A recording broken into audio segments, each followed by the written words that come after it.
자, 4장은 기구학입니다. 영어로는 인버스 키네마틱스. 그래서 많은 그러니까 사람들도 긴 거 싫어해요. 미국 사람들도 영어 단어 긴 거 너무 싫어해요. 그래서 IK를 풀어줘. 이거 푼다는 표현 쓰거든요. 인버스 키네마틱스는 푼다라고 해요. 왜냐면 좀 이따 보겠지만 방정식이 막 엄청나게 많아. 그래서 그걸 풀어. 그래서 IK 솔브가 풀다는 얘기잖아요. 그러니까 풀어주는 I, 솔버.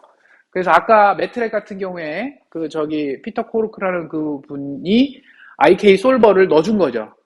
미리. 그래서 여러분은 그걸 불러다가 아까 시연을 해준 거고, 4장의 역기구학이 어떻게 보면 기구학을 하는 이유가 역기구학을 하기 위해서 그 전초 단계라고 보면 되고, 기구학을 하기 위해서 그 전에 좌표에 관련돼서 얘기를 한 거고, 그 다음에 트랜슬레이션이니, 트랜스포메이션이니, 로테이션이니 이런 얘기를 한 거예요. 그러니까 결국 4장까지만 마스터를 잘하면 최소한 로봇을 움직이기까지는 해요. 알겠죠? 자, 그러면 역기구학이라는 건 뭐냐? 작업장을 기준으로, 그러니까 로봇이 아니라 요 작업장, 이제 로봇이 있고 뭐 테이블이 있고요. 그 다음에 그 위에 공구의 위치와 방향이 주어진 경우, 저번에도 얘기했었죠. 테이블 위에 공구가 있어요. 응? 이런 펜이라는 공구가 있어요. 응? 이 펜을 잡아야 되잖아. 나라고 하는 로봇이 이 펜을 잡아야 되겠죠. 그걸 제어하는 방법이 지금 역기구학에서 하는 거고요. 결국 결과물은 뭐예요? 그러니까 입력은 그거야. 입력은 손끝이 여길 갔으면 좋겠어 라고 하는 게 입력이고, 역기구학을 통해서 나온 결과물은 네가 손끝이 거기 가기 위해서는 어깨 관절은 몇 도, 팔꿈치 관절은 몇 도, 얘는 몇 도, 얘는 몇 도, 얘는 몇 도를 해야 돼 라고 결과가 나오겠죠. 그게 역기구학인 거예요. 오케이? 그러니까 결국 문제는 이걸 풀 때 좀 단순하게 하려고 로봇 팔이 있고요. 아까 우리 매트랩 영상 보면 끝에 이 손끝에 뭐 그리퍼가 있거나 뭐 드라이버가 있을 수도 있고요. 뭐 되게 다양한 공구가 있을 수 있다라고 그랬잖아요.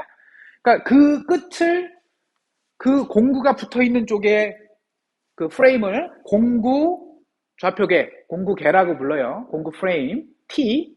그런데 이렇게까지 공구로 계산을 하면 뭐야? 공구를 바꾸면 다시 계산해야 되잖아. 그렇죠? 그리고 여기 이 공구가 아니라 뭐 손이면 또 계산해야 되고 복잡하지. 근데 절대 안 바뀌는 건 뭐예요? 팔은 안 바뀌잖아. 이 손끝만 바뀌고 공구만 바뀌니까. 그래서 어디까지 하냐면 그냥 손목까지만. 기저개라는 게 이제 바로 베이스죠. 베이스 프레임. 내가 로봇이 장착되어 있는 허리가 고정되어 있는 곳, 그 좌표계에서 손목까지만 일단 풀어놓고, 그리고 공구라고 하는 게 손목을 기준으로 대부분 그냥 이 방향으로 장착이 되어 있어요. 이렇게. 그쵸? 손목이 이렇게 되어 있는데 굳이 공구를 이렇게 장착을 하는 사람은 없다고. 드라이버를 굳이 이렇게 만들어서 이렇게 하는 사람은 없어요. 다 이런 식으로. 그래서 손목계만 알고 있으면 이 공구가 달려있는 이 프레임은 거의 나란하게 있다라고 본다고요. 그냥 거리만 떨어져 있다? 그렇게 보기 때문에 그냥 앞으로는 계속 공구계는 신경 안 쓰고 베이스 프레임을 기준으로, 그러니까 0이죠. 우리 트랜스포메이션 매트릭스 항상 0, T 어디까지? 손목까지. 끝에가 거의 6축이면 0T6이었죠? 거기까지 가는 거예요. 그리고 역기구학 계산으로 관절각을 구한다라는 거고요. 이게 이제 개요고. 이제 문제가 있어요. 쉽지 않아. 전기구학도 여러분 그렇게 좀 이렇게 쉽진 않았죠. 매트릭스가 4x4 매트릭스가 하나도 아니고 관절 개수만큼 늘어나기 때문에 6관절이면 4x4 매트릭스를 막 계산을 5번 이상 해야 돼요. 그쵸? 되게 복잡했어. 그래서 저번에 퓨마 560이라고 제일 파퓰러하고 그래도 간단한 거예요. 퓨마 560이 정말 간단한 로봇 중에 하나야. 왜? 다 레볼루 조인트잖아. 그리고 맨 마지막에 4번, 5번, 6번 관절축이 다 교차되어 있죠. 그래서 굉장히 0이 되게 많아. DH 파라미터 테이블을 딱 보면 다 0, 0, 0, 0, 0 써 있었어. 그래서 되게 간단한 거임에도 불구하고 전기구학식을 그냥 한 번에, 그쵸? 트랜스포메이션 매트릭스 0을 기준으로 해서 6번 좌표계까지의 트랜스포메이션 매트릭스를 써주면 몇 개가 나와요? 무조건 4x4가 나오는데, 그 중에 4개는 0001이죠. 로테이션 매트릭스에 해당하는 거 9개, 그 다음에 트랜슬레이션에 해당하는, 위치에 해당하는 게 3개, 그 몇 개예요? 12개가 엄청 복잡한 막 수식으로 막 나왔잖아요. 그쵸? 그거를 반대로 푸는 거야. 반대를 푼다는 얘기는, 자, 거기서는 세타를 거기다가 수식에다가 넣으면 결과값으로 그 끝에 위치, x, y, z, 그 다음에 뭐 r, 저 로테이션 매트릭스의 9x9가 그냥 계산이 돼서 나왔잖아요. 그러니까 넣으면 그냥 바로 나오는 거야. 근데 그걸 반대로 푼다는 얘기는 뭐예요? 요렇게 만들어지기 위해서는 세타, 세타2, 세타3가 뭐냐라고 방정식 풀듯이 풀어야 돼. 그런데 그게 문제가 뭐예요? 너무 복잡하고, 그리고 여러분, 이건 쉽지. 자, y는 사인 세타야.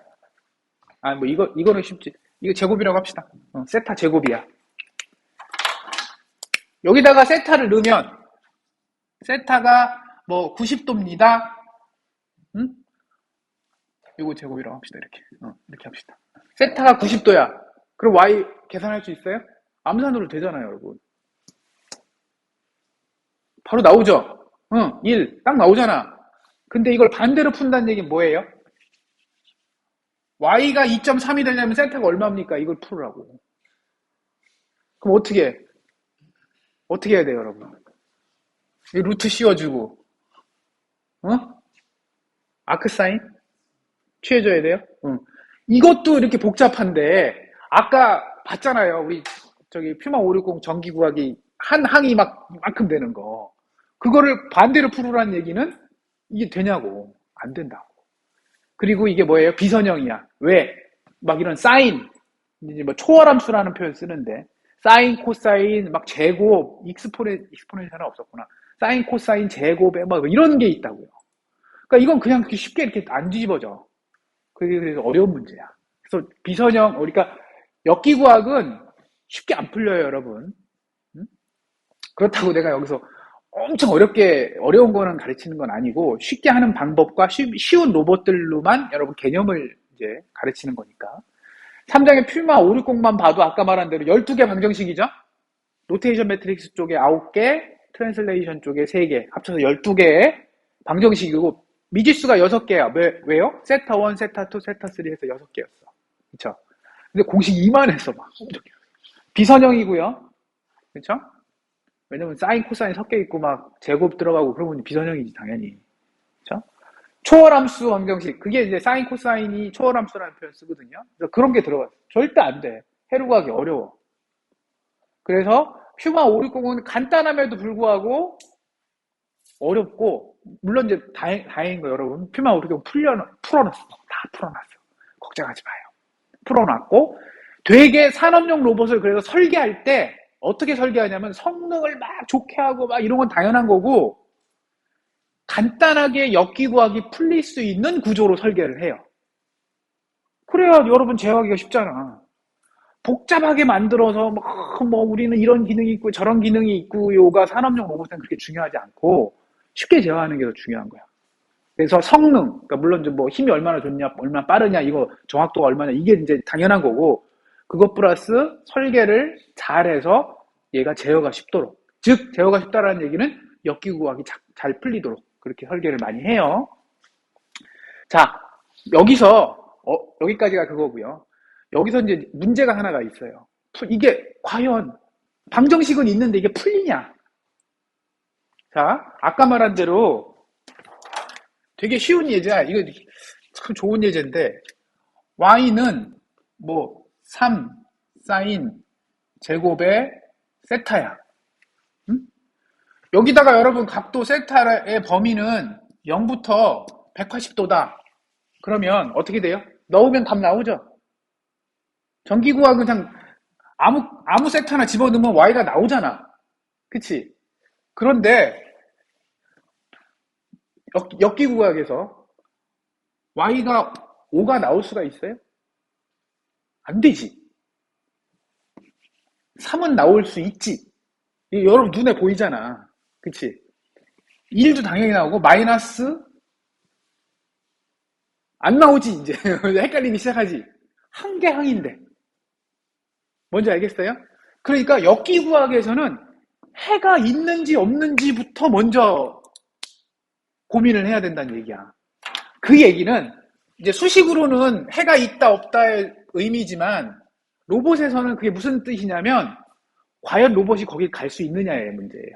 해가 있으면 로봇이 거길 갈 수 있다. 해가 없으면 로봇이 거길 못 간다라는 뜻이에요. 즉 로봇 팔 길이가 이렇게 정해져 있는데 그 더 멀리 가라고 하는 건 불가능한 얘기잖아요. 아예. 그리고 여러분 많이 겪는 거 아니야. 여기 긁어주세요. 긁을 수 있어? 여기 긁어봐. 안 되잖아. 아, 되는구나. 이쪽. 나 좀 유연한 편이라서. 안 되잖아요. 그쵸? 기구적으로 불가능한 게 있어. 그게 해의 존재를 찾는, 그게 첫 번째야. 당연한 얘기잖아요. 이거 뭐, 풀 수도 없는 걸 뭐 풀어봐야 의미도 없는 거 아니야. 그래서 해야 돼요. 그게 뭐냐? 목표점이, 내가 가려고 하는 점이 작업 공간 내에 있느냐, 진짜 내가 갈 수 있느냐, 라는 거를 고민을 한번 하고, 그쵸? 그럼 이걸 어떻게 해야 돼요?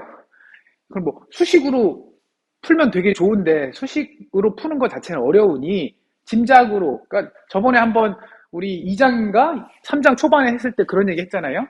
이렇게 원통으로 허리가 돌아가고 이렇게 프리즈매틱한 거, 이거가 도달할 수 있는 공간을 어떻게 찾아요? 그냥 허리를 막 다 돌려봐. 그러면서 얘를 계속 뽑아봐. 얘를 이렇게 뽑아보는 게 아니라 표시를 해봐. 무한정 반복하다 보면 얘가 이 손끝이 지나가는 공간이 다 이렇게 색칠을 해버리면 어떻게 돼요? 원반처럼 나온다라고 그랬잖아요. 그리고 내가 만약에 혹시 이렇게 프리즈매틱 조인트로 무릎이 있으면 이렇게 하면서 이렇게까지 하면 딱 실린더가 나오잖아요. 원기둥. 그쵸? 그러니까 그런 식으로 고민을 간단하게라도 한번 해보고 하면 좋겠고요. 공간을 두 가지로 나눴어요. 자유자재 공간, 덱스터러스라는 표현이 있죠. 굉장히 막 이걸 뭐예요? 자유자재. 다른 말이 생각이 안 난다. 도달 가능은 그냥 리처블한 거야. 그러니까 얘는 덱스터러스라는 건 뭐냐면 이 손끝이 도달하는 거 정도가 아니라 이렇게도 갈 수 있고 이렇게도 갈 수 있고 이렇게도 갈 수 있고 이렇게도 갈 수 있는 거야. 여기 공간을 봅시다. 여기 공간은 내가 진짜 뭐 이렇게도 도달할 수 있잖아요. 이렇게도 도달할 수 있고 이렇게도 다 되잖아. 어느 방향으로도 되죠. 그런데 요 끝은 이쪽으로밖에 못 가잖아. 물리적으로. 팔을 아무리 뻗어도 여기까지밖에 못 가는데, 근데 내가 이 방향으로 못 가죠. 이 방향도 어려워. 이 방향도 팔이 짧아. 이거를 90도로 꺾는 순간에 짧아지기 때문에 절대 여기를 도달할 수 없다고요. 그러면 요 끝은 뭐라고 불러요? 여기는 그냥 도달만 가능해. 그게 리처블하다. 그래서 한 개 방위 정도, 한 방향으로만 거기 도달할 수 있어. 그럼 리처블. 덱스터러스는 뭐예요? 근데 어느 방향으로든 다 도달할 수 있어? 그럼 덱스터러스. 그럼 덱스터러스가 있는 공간에서 뭔가 작업을 하면 되긴 해. 그런데 모든 공간이 다 덱스터러스 하려면 여러분 팔도 길어야 되고, 팔이 길어지면 모터도 써야 되고, 뭐 되게 복잡해지거든요. 그러니까 여러분이 원하는 그 일에 따라서 맞추면 돼요. 만약에 굳이 내가 이 칠판을 쓰는데 여기 칠판에 쓰면 돼. 그럼 여기 리처블만 하면 되잖아. 그치? 여기다가 내가 이 방향으로 갈 필요도 없고 이 뒷면에서 올 필요도 없는 거 아니야? 이게 리처블만 하면 돼요. 그쵸? 그러니까 굳이 막 이거를 모든 공간을 다 덱스터러스하게 설계를 할 필요도 없고 하려면 돈이 너무 많이 들고. 오케이? 자, 그래서 이제 그 얘기를 이제 머릿속에는 그럴 것이다라는 건 이제 짐작이 되잖아요. 그럼 이제 조금 더 이제 수학적으로 접근을 해봅시다. 투링크 매니플레이터가 있어요. 되게 단순하죠. 이게 Z축이고요. 이게 Z축일 거예요. 그쵸? 그러면서 이쪽 방향을 X0로 잡고 X0, X1 같이 잡았죠, 우리도. 이것도 뭐 Z를 이렇게 잡고 X2는 이쪽으로 잡으면 이거 따라서 잡아도 되겠죠. 끝에는 뭐 조인트는 없지만 이렇게 움직이고요. 각도는 여길 기준으로 세타1, 여길 기준으로 세타2 이렇게 잡으면 되겠죠. 자, 이 상태인데 L1, L2가 있어. L1, L2 길이가 만약에 같으면 우리가 3장에서 이 길이 고민은 별로 안 했어요. 그쵸? 근데 여러분 상식적으로 팔 길이 짧고 팔 길이 길고 그 얘기야. 자, L1, L2가 같으면 어떻게 돼요? 얘가 실제 도달할 수 있는 길이는 실제 이 팔이 자, 실제 팔이 도달할 수 있는 길이는 쫙 피면 자 여기서부터 이렇게 쭉 여기까지 폈죠.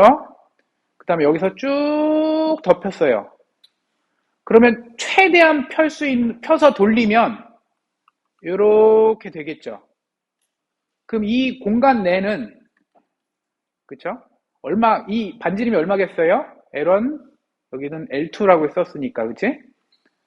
자, 미안해요. 이게 이렇게 되네요. 그쵸? L1 더하기 L2면 이 반경만큼 그쵸? 도달할 수 있겠죠? 이 끝점은 리처블한 거지? 그럼 여기는 어떨까요?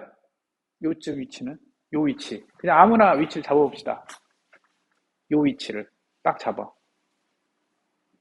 여기를 잡았어. 여기를 도달한다 쳐.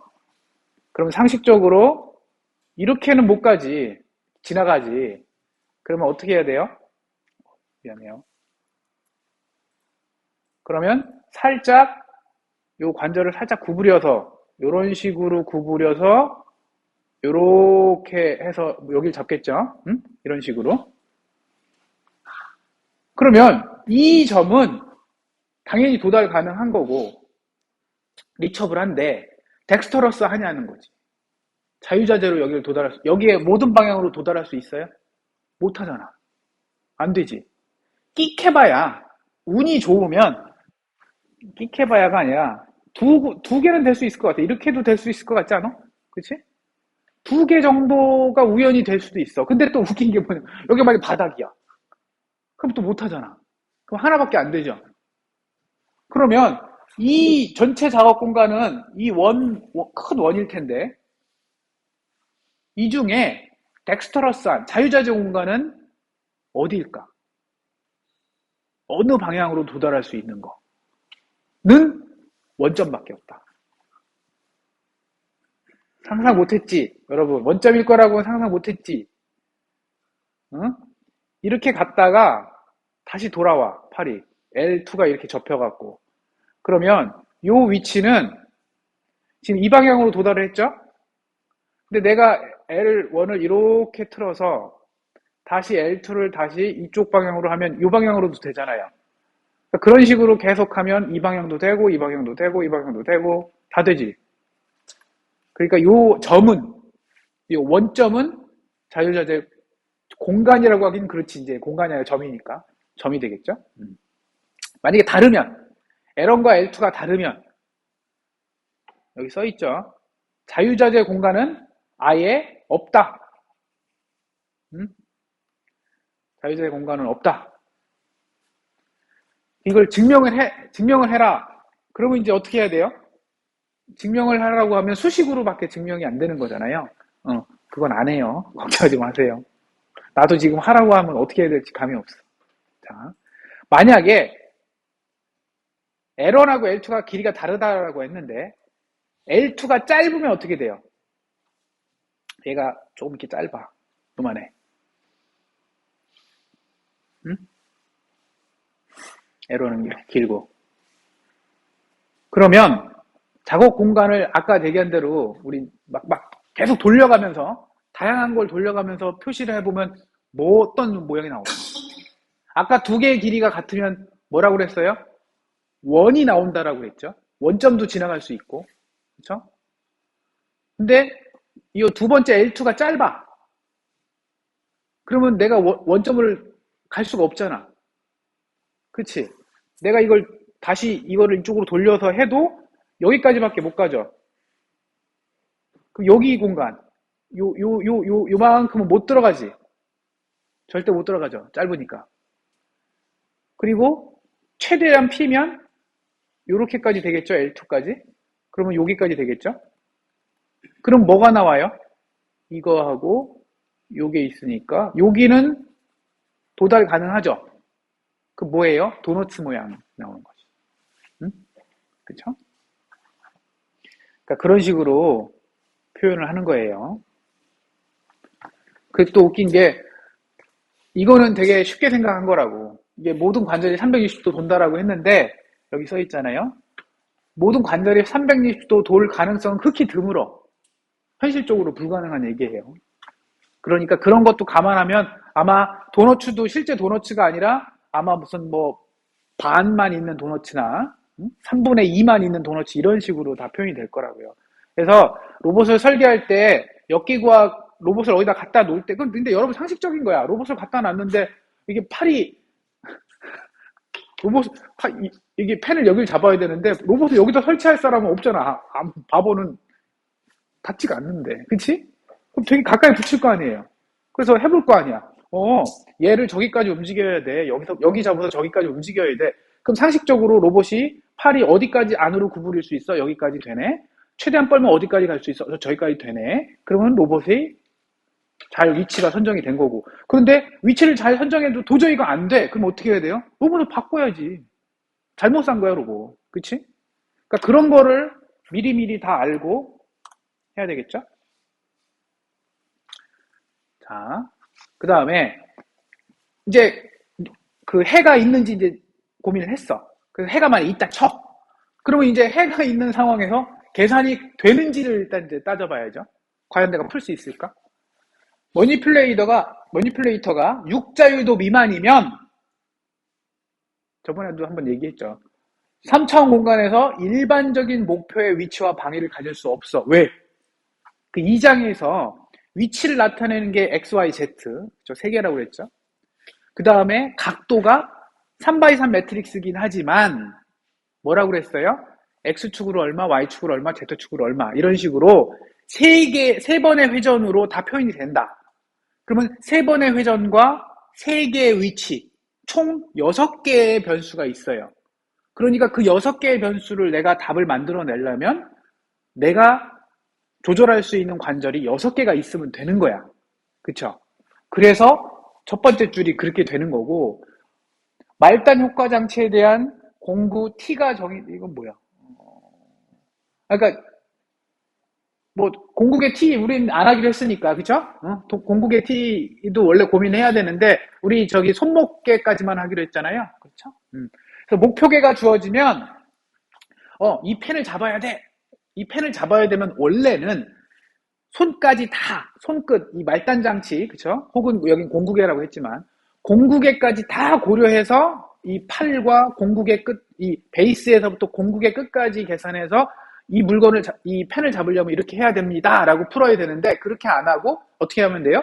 얘가 여길 잡으려면, 손끝이 여기 가 있어야 되지만, 결국 손끝이 여기 가 있어야 되면 손목은 여기 있어야 된다라는 게 딱 나오잖아요. 왜냐면, 손하고 손목은, 아까도 얘기한 대로 로봇이면 이게 고정되어 있다라고 가정한다고 했으니까.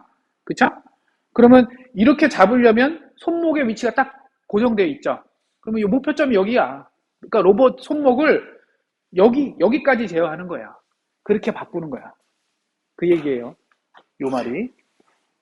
그런데 그 위치가, 그치, 손목이 여기 과연 도달할 수 있는지. 뭐 팔이 짧아서 안 되거나 구조적으로 도저히 안 된다? 그럼 뭐 못 구하는 거죠. 제일 짜증나는 게 이거예요.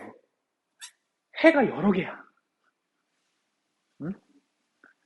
6개의 관절로 6개의 XYZ 뭐 롤피치오 이걸 구하면 답이 나올 가능성이 되게 많아요. 그래서 문제는 여러 개, 기구학을 풀면 문제가 여러 개가 나오고 그 중에 선택하는 것도 또 문제야. 여기 뒤에 이제 사진이 잠깐 있는데 이거죠, 이거. 아까 우리 되게 쉬운, 이건 이제 3관절짜리이긴 한데 쉬운 요건데, 요렇게 손끝이 요런 방향을 향하도록 손목을 여기다가 도달하게 하세요라고 제어를 하려고 하는데, 여기 도달하는 방법이 이것도 있지만 이것도 있잖아요. 아까도 얘기했지만, 그쵸? 단순히 이렇게 평면에서도 이렇게 두 개가 존재하는데 3차원 공간이었으면 여기 도달하는 방법이 이것도 되고, 이렇게 도달해도 되고, 이렇게 손목만 보면 이렇게 도달해도 되고, 물론 이제 사람이 구조적으로 안 돌지만 로봇이라면 계속 돈다고 치면 계속 이렇게 될 수 있는 거 아니에요. 그 무한대지, 한마디로. 너무 많아. 그 선택을 어떻게 하느냐에 이제 문제가 되고, 그 경우에 제일 쉬운 방법은 그냥 원래 위치가 이거였어. 원래 위치를 기준으로 만약에 답이 여러 개가 있다면 그 답 중에 제일 조금 움직이는 답이 편한 거잖아. 내가 지금 현재 위치가 이렇게 하고 있었는데 이 펜을 잡아라. 그러면 그냥 쉽게 이렇게 가면 되지. 내가 막 이렇게 잡을 필요는 없는 거 아니야. 답은 답이지만 굳이 전기 많이 쓰고 로봇이니까 전기 많이 쓰고 뭐 기구적으로 닳고 이러는데 굳이 그럴 필요가 있을까? 그래서 가까운 답을 먼저 찾는 게 더 우선이다. 그리고 또 다른 우선순위는 또 뭐냐? 혹시 장애물이 있다면 그때는 어쩔 수 없다. 그때는 바로 요 위치였다가 원래라면 요렇게 움직여서 A였다가 B로 움직이라고 하면 그냥 요 관절을 이 손목개를 여기서 여기로 잡으면 되고요. 목표를. 그럼 나머지 관절들이 그거에 맞춰 갖고 제일 쉬운 게 여기 이 저기 Z1 1번 관절을 요만큼만 틀고 2번 관절을 좀 줄이면 충분히 여기 도달하거든요. 금방. 근데 그렇게 되면 분명히 옵스터클, 이 장애물에 걸릴 거라고. 그러면 어쩔 수 없이 어떻게 돼요? 여기서 여기로 가려면 어떻게 돼요? 평면에서? 한 바퀴 돌아야지. 이렇게 돌고 가야지. 어쩔 수 없는 거야. 이렇게 못 가면 이렇게 가야지. 그쵸? 그거예요. 그래서 아까 말한 최소 이동량, 그 다음에 충돌 회피. 내가 봐서는 충돌 회피가 더 중요하지. 우선순위가 높지. 부딪히면 여러분, 몇 년 전에 복스바겐 자동차 공장에서 그 공장 로봇 설치하다가 로봇에 끼어서 죽고 막 그래요. 이 로봇이 여러분 생각에 요만한 로봇이 아니야. 자동차 공장에서 쓰는 로봇은 무게 몇 톤을 막 그냥 휙휙 들어요. 그러니까 그거 그냥 그 옆에 있다가 이렇게 툭 치면 그건 그냥 자동차에 치이는 거랑 똑같은 거야. 몇 톤 이렇게 치니까. 공장에서 이렇게 천천히 움직이겠어? 빨리 일해야 되는데? 돈하고 상관 있잖아. 최대한 빨리 움직이려고 하겠죠. 그러니까 어떻게 해요? 자동차 공장에서 쓰는 방법은 사람이 아예 그 근처에 못 가게 하고 사람이 근처에 가면 그냥 로봇을 다 스탑을 시켜요. 그게 제일 기본이야. 그런데 요즘은 어때요? 근데 여러분이 상상하는 로봇과 사람과의 생활은 아니잖아. 요즘은 협동 로봇이라는 표현을 쓰는데 이게 뭐예요? 사람하고 로봇하고 같이 있는 거예요. 예전엔 지금까지는 딱 중간에 철망을 딱 쳤어요.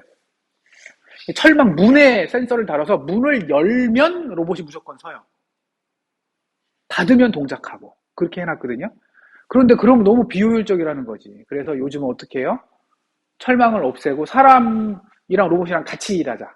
그럼 로봇이 물건 이렇게 집어갖고 이렇게 주면 사람이 이렇게 짚고 그러는 걸 꿈꾸고 있어.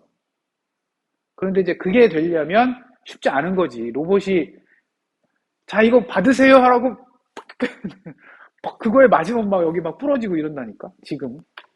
지금 계속 그쪽으로 연구를 하고 있어요. 저게 충돌 회피가 더 중요한 것 같고, 그 다음에 최소 이동량이랑 최소 에너지 소비 거의 비슷해요. 그러니까 조금 움직일수록 에너지 소비가 적은 거고, 더 중요한 거는 가속이. 왜냐면 여러분 잘 생각해 보세요. 에너지는 우리가 계산을 어떻게 배웠어요? 줄, 에너지는 힘과 거리를 곱했죠. 그럼 거리가 줄이면 이제 최소 이동 거리고요. 뭘 줄이면 돼요? 힘을 줄이면 되겠죠. 근데 힘은 F 이꼴 MA라고 배웠죠.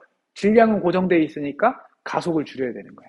그럼 결국 뭐예요? 로봇으로 하여금 그러니까 빨리 움직이는 건 괜찮아요. 이건 에너지 소비가 적어요.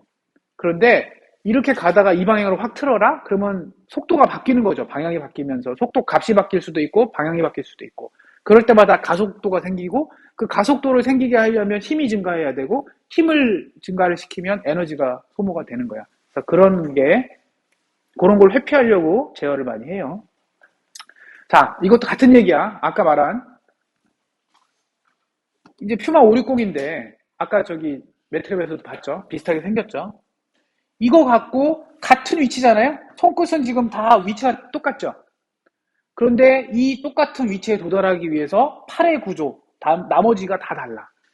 알겠죠? 그러니까 답이 여러 개야. 쉽지 않다. 그리고 이제 최악은 저거예요. 육자유도 로봇을 완전히 일반적인 회전 관절을 갖고 있는 머니필레이터라고 가정을 하면, 그러니까 모든 관절이 360도 돌 수 있고 6개의 관절이 다 잘 있다면 해가 최고 16개가 존재할 수 있다라고 해요. 나 이거 증명은 안 해봤고 나도 그냥 그런가 보다 했어.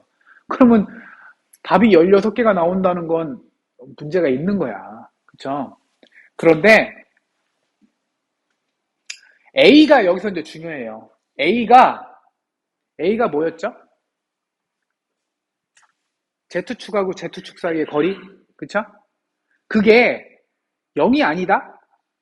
0이 아니면, 그러니까 Z축하고 Z축이 이렇게 떨어져 있는 그 값이 넌제로가 많으면 모두 넌제로다. 그러니까 모든 관절이 다, 이 모터축과 이 모터축이 좀 떨어져 있고, 요 모터축과 요 모터축이 떨어져 있고, 지금 어깨, 팔꿈치, 손목이 다 이렇게 떨어져 있죠. 우리 퓨마에서도 허리 관절, 그 다음에 첫 번째 이거 회전관절, 두 번째 관절, 세 번째 관절까지는 다 떨어져 있었죠. A가 다 존재했죠. 그러면 뭐예요? 그런 식으로 A가 존재를 하면 할수록 해가 증가해. 그래서 아까 우리 3장 마지막에서도 얘기했었지만, 산업용 로봇에서 설계할 때 어떻게 한다고요? 맨 끝에 세 관절은 A가 없도록 Z축을 교차시켜. 그래서 우리 퓨마 560의 4556번 관절이 다 이렇게 교차했었어요. 그래서 계산이 쉽다라고 했는데 계산이 쉽다라는 얘기가 답이 적어. 그러니까 딱 풀면 그냥 답이 딱 나와. 그럼에도 불구하고 4개이긴 해. 아까 퓨마 560 봐도 4개긴 하지만 그 정도면 다행인 거지. 16개보다는 4개가 훨씬 나으니까. 알겠죠? 그래서 그런 식으로 설계를 많이 해요. 자, 역기구학 푸는 방법은 금방 얘기한 대로 해가 여러 개 있고요. 비선형이고요. 그리고 막 사인과 코사인 같은 초월함수가 존재하고요. 이래서 실질적으로 그냥 풀기는 쉽지 않아. 근데 푸는 방법이 몇 가지가 있어요. 이제 책에선 3가지 얘기를 하고 있는데, 자, 비선형 방정식을 푸는 일반적인 방법은 없다. 한마디로. 우리 2차 방정식 푸는 솔루션 100년 전에도 1000년 후에도 근해 공식 넣으면 다 풀린다. 이거는 100만 년, 200만 년 흘려도 그냥 딱 답이 있는 거야. 해가 있어. 그런데 비선형 방정식은 푸는 방법이 없어요. 그냥 그건 무슨 얘기냐면 일반적인 방법이 없는 거지. 못 푸는 건 아니야. 결국 뭐예요? 운이 좋아서 조금 풀기 쉬운 비선형 방정식을 만나면 풀려.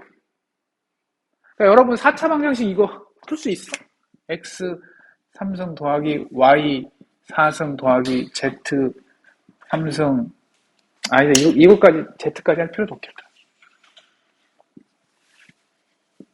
이거 x 더하기 3x 좀 뭔가 억지로 만들려니까 좀 잘 안 된다. 코사인 x는 4. 이거 풀 수 있어요? x에다가 못 풀지? 응? 내가 너무 이상한 예를 들은 것 같다. 근데 여러분 가끔 3차 방정식 이렇게 된 3차 방정식 중에 1 넣어보고 마이너스 1 넣어보고 2 넣어보고 마이너스 2 넣어보고 했는데 우연히 풀리는 경우도 있지 않아요? 그건 뭐야? 운이 좋은 거야. 그 문제를 만든 사람이 그렇게 쉬운 답이 나올 수 있도록 만든 거고, 그쵸? 그러니까 결국 뭐냐면 이런 식의 복잡한 비선형 방정식을 푸는 일반적인 방법은 없어요. 그런데 푸는 방법이 2가지가 있는데, 그러니까 전제 조건이 2개야. 설계를 되게 간단하게 해서 6축 로봇임에도 불구하고 설계를 잘해서 좀 방정식이 풀릴만하게 설계한 로봇인 경우에는 요로 2 방법으로 풀 수가 있어. 뭐냐? 직접 푸는 방법. 아까 말한 대로 우연히 풀릴 수도 있고. 이게 제일 좋긴 해요. closed form solution이 진짜 푸는 거야. 답이 딱 나오는 거야. 그래서 이게 어떻게 뒤집고 어쩌고 했더니 x는 얼마, x는 얼마입니다. 딱 답이 나오는 거예요. 그 다음에는 수치해라고 numerical solution이에요. 이건 뭐예요? 반복 연산을 해서 하는 거야. 여러분 예전에 뉴턴 메소드라는 거 배웠어요? 이 곡선에서 최소점 찾는 거? 이런 거 할 때? 자, 여러분 이런 곡선이 있어요. 이 곡선 최소점 어떻게 찾아요? 미분했잖아. 그치? 그렇게 푸는 게 폐형식 방식이라고 보면 돼요. 오케이? 그 다음에 또 다른 방법은 뭐예요? 그게 폐형식 방법이에요. 이거 미분해서 수식을 미분해갖고 답이 이꼴 0 해서 답이 딱 나오는 거. 그게 클로즈 루프 폼이야. 그 이꼴 해서 답이 나왔으니까. 그쵸? 수치해는 혹시 기억나요? 여기 아무 임의의 점을 잡아요. 임의의 점을 잡고 여기에 미분을 해서 기울기를 구해요. 기울기 낮은 방향으로 좀 이동한 다음에 그 점을 기준으로 다시 미분을 해요. 그래서 또 기울기로 직선을 구하고 그다음에 또 그 방향으로 조금 이동한 다음에 또 여기서 미분해서 기울기를 구해요. 이렇게 계속 하다 보면 어떻게 돼요? 이렇게 가다가도 다시 얘는 낮은 쪽으로 계속 작은 쪽으로 가라고 하면 수식을 그렇게 만들면 결국 무조건 여기로 수렴하죠. 수렴. 어? 그러니까 언젠가는 이렇게 반복적으로 하다 보면 언젠가는 답에 수렴할 거다가 수치예요. 그러니까 계속 하다 보면 언젠가는 Q1, Q2, Q3를 구할 수 있을 것이다. 근데 예전에는 컴퓨터가 느려서 저 수치를 빨리빨리 못 구했다. 금방 여러분 여기서 여기 제어하는데 아까 50번 점을 인버스 키네마틱스 구해야 되잖아요. 근데 여기서 옆에 가는데 10초 걸려. 계산하는 데만. 못하잖아. 10초. 그러면 여기까지 가는데 500초 걸리게? 그쵸? 그러면 일이 안 되잖아요. 그쵸? 그래서 안 쓰다가 이론은 저거 수치에 저 뉴메리컬 솔루션을 만드는 이론은 아예 과목이 따로 있어요. 되게 유명해. 근데 이론은 그렇게 잘 갖춰졌는데 하드웨어가 안 따라주다가 요즘은 어때요? 컴퓨터도 빨라져. 뭐 소프트웨어도 너무 좋아졌어. 그래서 요즘은 저 뉴메리컬 솔루션이 많이 쓰여요. 각광을 받고 있어요. 왜냐하면 저 뉴메리컬 솔루션으로는 다 풀 수 있거든. 수치에는 폐형식 저 클로즈 루프 폼은 되는 애만 그러니까 풀리는 애만 풀려. 나머지는 못 풀어요. 오케이? 자, 그 얘기고요. 여기서는 이제 클로즈 루프 폼만 하겠죠. 그러니까 이건 뭐예요? 쉬운 것만 하겠다는 뜻이지. 풀리는 애들만 하겠다. 근데 푸는 방법이 또 이것도 두 가지로 나눠요. 대수적인 합과 기하학적인 방법. 대수적인 방법이라는 건 뭐냐면 우리 그 공식 있잖아요. 우리 저 3장 끝에 보면 퓨마 같은 거 혹은 저 2축 뭐 팔 같은 거 트랜스포메이션 매트릭스 구했잖아요. 여러분 그냥 막말로 그 트랜스포메이션 매트릭스를 인버스 구하면 되는 거 아니야. 맞지 않아요? 그러니까 그런 식으로 그냥 수식으로 보고 그냥 구한 거야. 그게 여기서 말한 알지브레이크 방법인 거예요. 근데 저게 운이 좋으면 되게 쉽게 풀려갖고 되게 행복한 솔루션이 나올 수도 있어. 또 다른 방법은 기하학적인 방법이에요. 지오메트리가 한 방법인데 저거는 수식을 유도를 하는데 그림을 그려서 무슨 그림? 로봇 팔이 이렇게 돼 있으면 아까 우리 그 매트랩으로 보여줬을 때 보면 내가 그 그림을 이렇게 X축으로 이렇게 돌리고 뭐 했었잖아요. 그래서 X축하고 Z축으로 보고 했더니 X 손끝의 위치가 어떻게 됩니다. 요거 보였죠? 그거를 삼각법으로 왜냐면 자 땅에서부터 팔이 이렇게 나와서 요렇게 들었고 요렇게 했어. 그러면 여러분 상식적으로 자 여기서 각도가 세타고 여기를 기준으로 각도가 여기가 세타 1이고 이거 세타 2고 그쵸? 이 길이가 L1이고 그쵸? 이 길이가 L2야. 그러면 요 위치 요 원점을 기준으로 요 위치는 계산이 돼요? 되잖아. 삼각법 몇 번 쓰면 되지. 이런 방법이 지오메트릭 방법인 거예요. 그냥 얘를 그러니까 그냥 삼각법이야. 계속 사인 코사인만 잔뜩 쓰는 거야. 그거 쓰다 보면 요 위치 X축 나오겠는데요? Y축도 나오겠는데요? 그죠? 이렇게 구하는 방법이 있어요. 그래서 이 책에서는 그 두 가지 방법을 대수적인 방법하고 기하학적인 방법을 섞어서 퓨마 560도 풀어요. 좀 이따가 4장 뒷부분이 푸는 거예요. 그 다음에 여기 써 있어요. 회전관절 또는 프리즘 관절로 합해서 육자유도면 이거 한 개의 연쇄로 연결되어 있는 모든 기구 시스템은 수치회로 풀 수 있다라고 증명이 됐어요. 요걸로. 요게 아니고 얘는 풀 수 있어. 언젠가는. 계속 얘기했잖아. 반복적인 계산. 계속 하다 보면 풀 수 있다. 그런데 우리는 이거 안 한다고 했죠. 그리고 그래서 머니플레이트 설계할 때 답이 있도록, 즉 쉬운 방법인 패 형식 방법으로 답이 있도록 설계를 많이 하고 있어요. 그 중에 조건이 하나 있다. 그게 바로 퓨마 560이 그걸 따라서 한 건데 뭐예요? 회전관절이 6개 있을 경우에 패 형식 해가 존재할 충분 조건은 저기 이웃하는 3개의 관절축이 한 점에서 교차하면 돼요. 그래서 우리 퓨마 560이 연속적으로 Z축이 다 겹쳐 있었죠. 그러면 얘는 패 형식으로 풀 수 있다. 그러니까 그냥 방정식 풀듯이 그냥 풀리면 풀린다 라고 되어 있고, 그 푸는 거를 책 뒷부분에 써놨어요. 그러면 만약에 6보다 작으면 6관절이 아니라 5관절이나 4관절이면 그러면 당연히 작업 공간은 당연히 안 되겠죠. 모든 공간을 자유자재로 도달할 수는 없는 거겠죠. 당연한 거겠지. 그래서 매니플레이터의 경우 도달 가능 작업 공간은 N자유도의 부분, 당연한 거 아니야. 6개가 도달할 수 있는 공간보다 5개나 4개의 관절축을 갖는 애가 그거보다 더 조금 도달할 수 있겠죠. 그러니까 이거의 부분집합이라는 표현이 그거예요.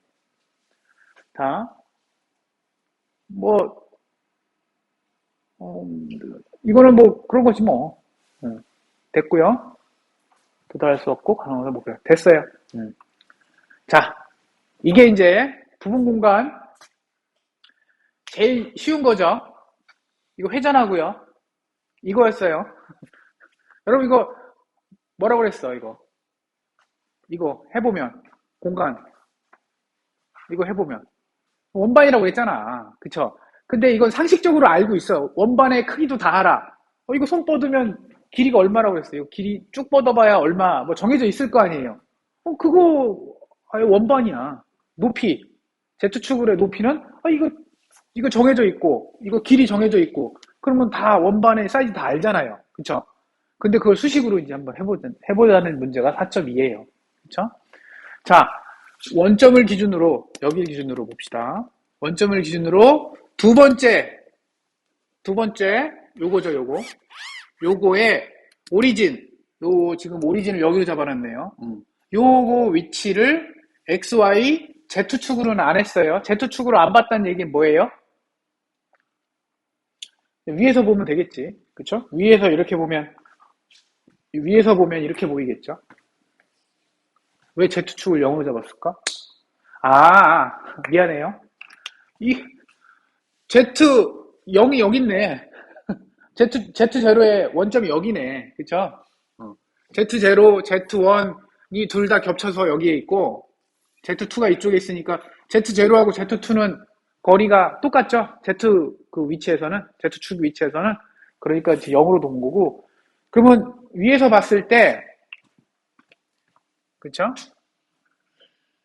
요 위치는, 이게 X축이라고 보고, 이게 X축이라고 되어 있네요. 이게 X1, 이게 Y1, 좌표축이라고 보고, 요 위치를 X, Y라고 둔 거예요.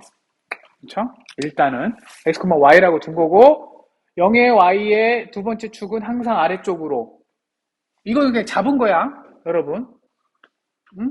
우리가 Z1을 이렇게 잡으면, 그쵸? Z1을 이 회전하는 축에 잡고, Z2는 이쪽 축으로 잡아야 되잖아요. 프리스매틱 조인트는 따라서 가야 되니까. 그렇게 잡은 상태에서, Z1과 Z2가 교차하는 점, 여기죠?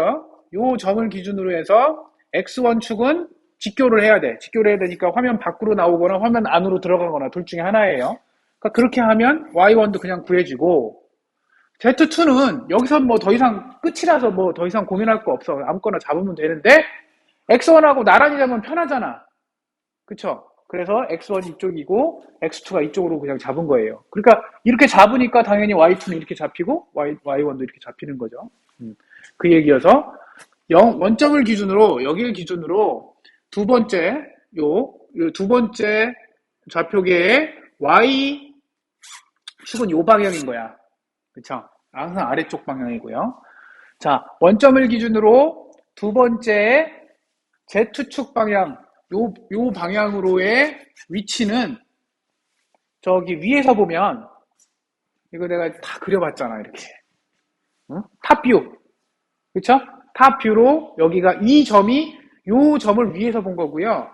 요 점을 위에서 보면 뭐 이게 좀 돌려놓은 거야, 살짝. 일반적으로 하려고, 여기다가. 그러니까 요게 지금 살짝, 지금 이 상태가 초기 상태라고 보고 약간 여기를 회전을 살짝 시켰어요. 살짝 시키면 얼마만큼 돌아갔겠죠? 요만큼 돌아갔겠죠? 돌아간 상태에서 요 원점이, 그럼 요쯤으로 이렇게 가 있겠지. 그쵸? 그럼 그 점을 x, y라고 아까 정의를 했으니까. 그래서 그걸 표시를 해주면 요렇게 나오겠죠? 그리고 우리 로테이션 매트릭스 어떻게 구했어요? 이게 가끔 나온다라고 했지? 어? 이게 뭐야? 0번 좌표계와 2번 좌표계 사이에 로테이션 부분이 여기죠. 요만큼. 그 로테이션 우리 저 2장인가에서 항상 나온다고 그랬잖아. X1 좌표계의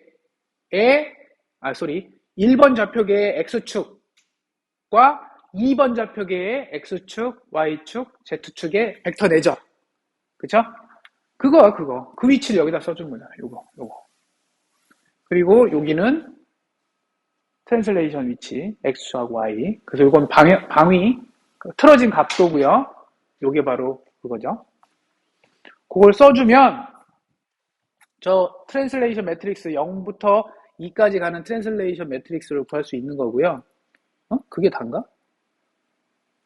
여기서 뭐 이게 단가 문제요? 문제가 이 다음에 뭔지 모르겠네.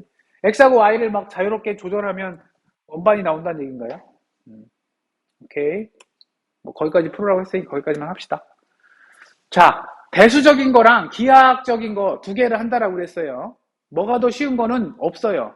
그냥 운이 좋아서 대수적인 게 쉬우면 너무 땡큐고, 기하학적인 거로 풀었는데 뭐 풀리면 뭐 그것도 땡큐고 상관없어요. 뭐든 사용관 없는데, 자, 먼저 저 세 링크를 봅시다. 3링크 매니필레이터 해를 대수적으로 일단 그냥 구해봐요. 대수적으로 하면 이거잖아. 우리가 여러분 이거는 그냥 건너뛴 거야. 0번 좌표계를 기준으로부터 3번 끝, 여기 손목까지, 좌표계까지의 트랜스포메이션 매트릭스를 구하면 이거예요. 안 해봤죠? 우리 수업 시간에 안 해봤지, 이거. 그치? 근데 이거 하는 방법은 배웠죠?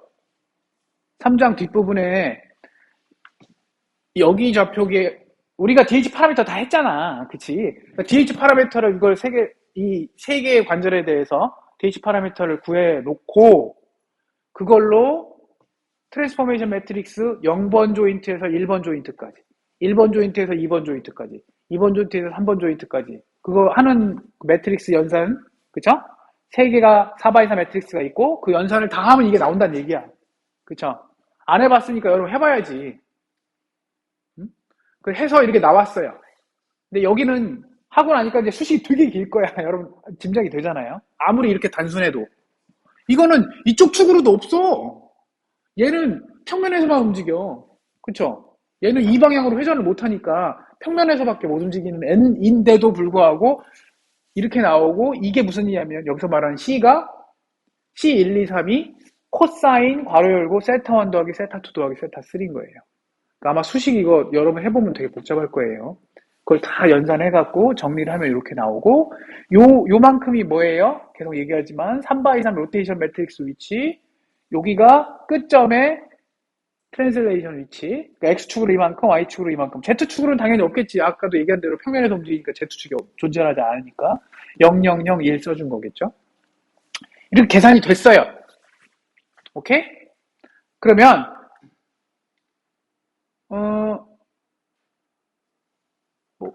잠깐만요. 그 다음에 그 다음에 여러분 요거를 이거 뭐 코사인, 사인, 코사인 그 다음에 이제 어떤 숫자값 x축으로 얼마, y축으로 얼마 이거잖아요. 그래서 요거를 요런 식으로 그냥 간단하게 일단 썼어요. 뭐 코사인 파이, 사인 파이 이렇게 간단하게 써주고 나서 두 항을 그냥 비교한 거야. 얘가 얘야 되고 얘가 얘고 얘가 얘고 얘가 얘고 얘가 x, 얘가 y야. 그렇게 그냥 수식으로 비교를 해봅시다. 두 항을 비교해갖고 계산을 한 거야. 어떻게? x제곱도 이것도 내가 다 해본 거야, 여러분. 이게 해봐야 돼. x제곱 더하기 y제곱 해보면 x가 이거라고 이거 했잖아요. 이거 제곱해보세요. 막 나열을 막 하고 뭐 지워지고 뭐 코사인 사인 막 코사인 제곱 더하기 사인 제곱은 1이고 어쩌고 하면 이게 이렇게 나와요. 그래서 이렇게 또 다 정리를 해주면 C2는 코사인 2는 2배의 L1 L2 분의 x제곱 더하기 y제곱 마이너스 L1 제곱 마이너스 L2 제곱이 나와요. L1 L2는 링크의 길이잖아요. 그냥 상수값이죠. 그럼 뭐예요? 코사인 세타 2는 x제곱 더하기 y제곱이라는 게 나오고요. 이게 존재하려면 이 값이 이게 코사인이니까 이게 코사인이니까 이게 존재하려면 이게 플러스 1에서 마이너스 1 사이의 값이어야 되잖아요. 상식적으로. 그래서 그걸로 한번 체크를 하긴 해야 돼. 이게 과연 그 얘기 뭐예요? 이 팔이 도달해야 되는 위치가 x하고 y라고 내가 정의를 한다라고 했잖아요. 근데 그 값이 여기 들어있는데 이 값이 이 수식에 넣어서 계산을 해봤더니 만약에 1이 1보다 커. 근데 여기가 코사인 세타 2인데 1보다 클 수 없잖아. 그러면 그 위치는 도달할 수 없다. 라는 조건을 이 수식으로 만들어낼 수 있는 거예요. 1이 됐건 마이너스 1이 됐건. 그러니까 되게 좋은 거죠. 그 다음에 여기서 그렇게 하면 되고요. 그 다음에 이게 플러스 1도 되고 마이너스 1도 되잖아요. 그러니까 플러스 1은 뭐 팔꿈치가 이렇게 된 게 플러스 1이면 마이너스 1은 팔꿈치가 이렇게 된 게 마이너스 1, 뭐 이런 식의 그래서 팔꿈치 상향, 팔꿈치 하향이라는 표현을 썼어요. 오케이? 사인 세타 2는 당연히 코사인 세타 2에 요 수식 써주면 되죠. 그리고 아크탄젠트 세타 2는 어떻게 구해요? 아크탄젠트 2로 구하면 되고요. 오케이? 그러니까 결국 뭐야? 이건 어떻게 구한 거야? 그냥 수식으로 구한 거잖아. 트랜스포메이션 매트릭스를 그냥 푼 거잖아요. 사인, 코사인, 뭐 제곱하고 어쩌고 해갖고 해서 푼 게 이게 대수적인 거야. 그리고 저기 이것도 내가 그려본 거다. 저기 아크탄젠트 2에 사인 세타 2, 코사인 세타 2에 이제 아크탄젠트 2를 이걸 구할 건데 이렇게 해서 세타 2를 구할 때 값이 두 번 나와요. 저기 사인 세타 2, 코사인 세타 2하고 뭐 같은 얘기지. 마이너스 사인 세타 2하고 마이너스 코사인 세타 2가 같아요. 보면 그쵸? 여기하고 이게 둘 다 네거티브일 때의 값이 플러스로 나오죠. 그런데 여기 둘 다 플러스여도 또 똑같이 나오잖아. 이게 탄젠트 그림이고 코사인 그림이고 이게 사인 그림이에요. 그러고 보면 요 탄젠트가 같은데 그 같은 구간에서 사인하고 코사인은 전혀 다르잖아. 얘는 마이너스고 얘는 플러스잖아요. 그러니까 답이 여러 개가 존재할 수 있다라는 걸 여기서도 볼 수 있어요. 그 다음에 이렇게 해서 뭘 구했어? 세타 2 구했잖아. 이걸로 코사인 솔직히 말해서 그냥 여기서 그냥 코사인 세타 2는 이겁니다. 그러면 세타 2는 아크 코사인 이거라고 하면 되지. 그치? 근데 아크 코사인을 잘 안 쓰고 아크 탄젠트를 주로 써요. 그래서 아크 코사인을 쓰려면 일단 사인을 알아야 되겠죠? 그래서 사인 세타 2는 플러스 마이너스 루트 1 마이너스 세타 제곱인데 금방 계속 얘기한 점 플러스 마이너스가 들어간다는 얘기는 답이 두 개란 얘기잖아. 그치? 그래서 그 얘기고요. 그래서 세타 2 구했어. 요걸 풀어서 지금 뭘 구했어요? 세타 2 하나 구했어. 그 다음에 이제 뭐 구해야 돼? 세타 2 구했으면. 세타 1 구해야지, 이제. 자, 세타 2를 구했어. 그걸로 4의 10과 4의 11에 넣으면 4의 10이 뭐야, 근데? 잘 모르겠는데요. 어디죠? 식 4의 10하고 4의 11이 내가 안 적어놨네. 또 됐나요? 아, 오케이. 그래서 또 세타운 구하는 거야. 요거는 다음 시간에 할게요.